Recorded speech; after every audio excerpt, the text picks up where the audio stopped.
Boss is back. కొత్తగా ఉంది physique. పూర్తి వివరాలకు చదవండి రేపటి సాక్షి హైదరాబాద్ ఎడిషన్. ఏరు దాటాక తెప్ప తగలడంలో చంద్రబాబుని మించిన ఛాంపియన్ మరొకరు ఉండరంటారు రాజకీయ విశ్లేషకులు.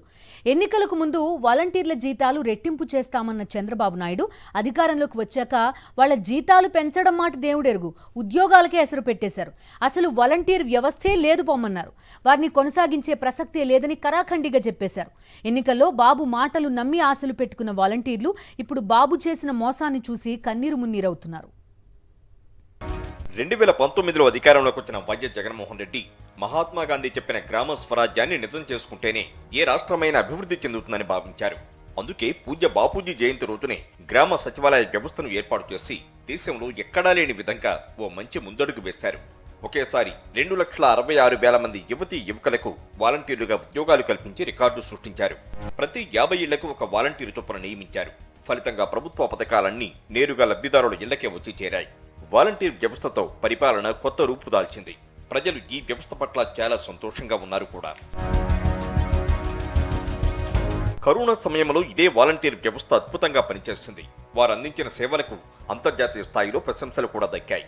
ప్రపంచ ఆరోగ్య సంస్థ సైతం మెచ్చుకుంది. ఇక వరదలు, ప్రకృతి వైపరీత్యాల సమయంలో ఇంటింటికి తిరిగి నిత్యావసర సరుకులు అందించడంతో పాటు ముంపు ప్రాంతాల ప్రజలకు అన్ని విధాలుగాను సహాయ సహకారాలు అందించారు వాలంటీర్లు. వాలంటీర్ వ్యవస్థతో వైఎస్ఆర్ కాంగ్రెస్ ప్రభుత్వానికి మంచి పేరు వస్తోందని, జగన్మోహన్ రెడ్డిని అందరూ మెచ్చుకుంటున్నారని గమనించిన చంద్రబాబు నాయుడు వాలంటీర్ వ్యవస్థను టార్గెట్ చేయడం మొదలుపెట్టారు. ఇంట్లో మగాళ్లు లేని సమయంలో వాలంటీర్లు వచ్చి అసభ్యంగా ప్రవర్తిస్తున్నారని విష ప్రచారం చేశారు. అసలు వాలంటీర్ వ్యవస్థ అవసరమా అని ప్రశ్నించారు. ఎవరు అడిగారండి మిమ్మల్ని వాలంటీర్స్? మీ కార్యకర్తలకేమని ఎవరు అడిగారా? ఏంటి లాభం? లాభం ఉందా దాంట్లో? 5,000 రూపాయలతో మీరు ఏం ఉద్యోగం? అది గోను సంచులు మోసే ఉద్యోగమా? బియ్యం సంచులు మోసే ఉద్యోగం మేము పెద్ద ఎత్తున ఇచ్చేసామని కథలు మాట్లాడతారా మీరు? వీళ్ళు పోయే చేసే పనులు ఇలాంటి తప్పుడు పనులా?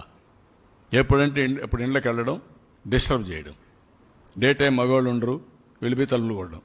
ఇది ఎక్కడదండి? ఇది ఎంత నీచమండి! ఇవన్నీ చూస్తే ఎంత బాధ వేస్తుంది, ఆవేదం వస్తుంది, ఆవేశం వస్తుంది. చంద్రబాబు నాయుడు తానా అంటే తాను తందాన అనాల్సిందేనని ఫిక్స్ అయిపోయిన పవన్ కళ్యాణ్ కూడా వాలంటీర్లపై దుష్ప్రచారం మొదలుపెట్టారు. గ్రామాల్లో ఒంటరి మహిళలను లక్ష్యంగా చేసుకుని వాలంటీర్లు దుర్మార్గాలకు పాల్పడుతున్నారని, 30,000కి పైగా మహిళలను అక్రమ రవాణా చేశారని తీవ్రమైన ఆరోపణ చేశారు. పైగా ఈ విషయం తనకు కేంద్ర ఇంటెలిజెన్సీ విభాగంలోని ఓ కీలక అధికారి చెప్పారని కూడా అన్నారు. కేంద్ర నిఘా వర్గాల్లోని పెద్దలు నాకు చెప్పింది, వైసీపీ ఈ వాలంటీర్ స్కీమ్ని పెట్టారు. ప్రతి ఊర్లో, ప్రతి గ్రామంలో ఎవరు మనిషి, ఏ కుటుంబంలో ఎంతమంది ఉంటారు, ఏ కుటుంబంలో ఆడపిల్లలు అక్కడ ఏమేమి ఉన్నాయి, వాళ్ళు ఎవరైనా అబ్బాయిలను ప్రేమిస్తున్నారా, వాళ్ళలో వితంతువులు ఉన్నారా, ఇట్లా ట్రాప్ చేసి హ్యూమన్ ట్రాఫికింగ్ జరుగుతూ ఉంది. వీళ్ళ ఇన్ఫర్మేషన్ వల్ల నా కేంద్ర నిఘా వర్గాలను హెచ్చరించింది చెప్తున్నాను. అయితే ఈ ఇద్దరి ఆరోపణలతో వాలంటీర్ల నుంచి సేవలు అందుకుంటున్న ప్రజల నుంచి వ్యతిరేకత రావడంతో చంద్రబాబు కంగారు పడ్డారు. ఎన్నికల సమయంలో నాలిక మడత పెట్టి వాలంటీర్లంటే తనకు వ్యతిరేకత ఏమీ లేదని, కేవలం 5,000 జీతానికే వారి చేత చాలా పనులు చేయించుకుంటున్నారన్నారు. తాము అధికారంలోకి వస్తే వాలంటీర్ వ్యవస్థను కొనసాగించి తీరతామన్నారు. అంతేకాకుండా వాలంటీర్ల జీతాలను 5,000 నుంచి 10,000 రూపాయలకి పెంచుతామని హామీ ఇచ్చారు. మీ ఉద్యోగాలు తీసేయం, వాలంటీర్ వ్యవస్థ కొనసాగిస్తామని మరొక్కసారి మీ అందరికీ హామీ ఇస్తున్నా. ఉగాది రోజున, పండుగ రోజున తీపి కబురు మీకు అందరికీ ఇస్తాం. 5,000 కాదు, మీకు రాబోయే రోజుల్లో 10,000 రూపాయలు పారితోషికం ఇచ్చే బాధ్యత మాది. అది బిగినింగ్. చంద్రబాబు నాయుడు కల్లబుల్లి కబుర్లను వాలంటీర్లు కూడా నమ్మారు. జీతం రెట్టింపు చేస్తానన్నారు కదా అని ఎన్నికల్లో కూటమి పక్షాన నిలిచారు. అయితే అధికారంలోకి రాగానే చంద్రబాబు నాయుడు వాలంటీర్ల జీతాలు పెంచలేదు సరికదా, వారిని ఎలా వదిలించుకోవాలని తర్జన భర్జనలు పడి చివరకు ఒకేసారి మూకుమ్మడిగా 2,66,000 మంది వాలంటీర్ల ఉద్యోగాలు పీకి పారేశారు. చిత్రం ఏంటంటే ఈ విషయంలోనూ టీడీపీ అబద్దాలే చెప్పింది. అసెంబ్లీ సాక్షిగా శాసన మండలిలోనే 2023 ఆగస్టులోనే జగన్మోహన్ రెడ్డి ప్రభుత్వం వాలంటీర్ల చేత రాజీనామాలు చేయించిందని, ఆ వ్యవస్థ మనుగడలోనే లేదని మంత్రి అబద్ధం చెప్పారు. అదే సమయంలో 2024 వార్షిక బడ్జెట్లో వాలంటీర్లకు కేటాయింపులు చేశారా అన్న ప్రశ్నకు మంత్రి బదులిస్తూ 277 కోట్లు కేటాయించామన్నారు. మనుగడలోనే లేని వాలంటీర్ వ్యవస్థకు ఈ కేటాయింపులు ఎందుకు చేసినట్లు, ఎలా చేసినట్లు? ప్రస్తుతం వాలంటీర్లు ఎవరు పనిచేయడం లేదు. 2023 ఆగస్టు నుండే వాలంటీర్ వ్యవస్థ ఉనికిలో లేదు. ఆశ్చర్యం అనిపిస్తుంది నాకైతే. మళ్ళా ఏమంటాడు ప్రశ్న, వారి గౌరవ వేతనం నిమిత్తం విడుదల చేసిన నిధులు మొత్తం ఎంత అంటే ఈ సంవత్సరం ఎంత విడుదల చేసినారనేది రెండో ప్రశ్న. 277 కోట్లు అంటాడు.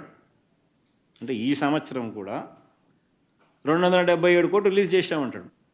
కరెక్టే కదా. ఆయన ముఖ్యమంత్రి కాకమునిపే, ఆయన ప్రభుత్వం రాకమునిపే ఏప్రిల్ మేలో వాళ్ళ జీతాలు అందినాయి.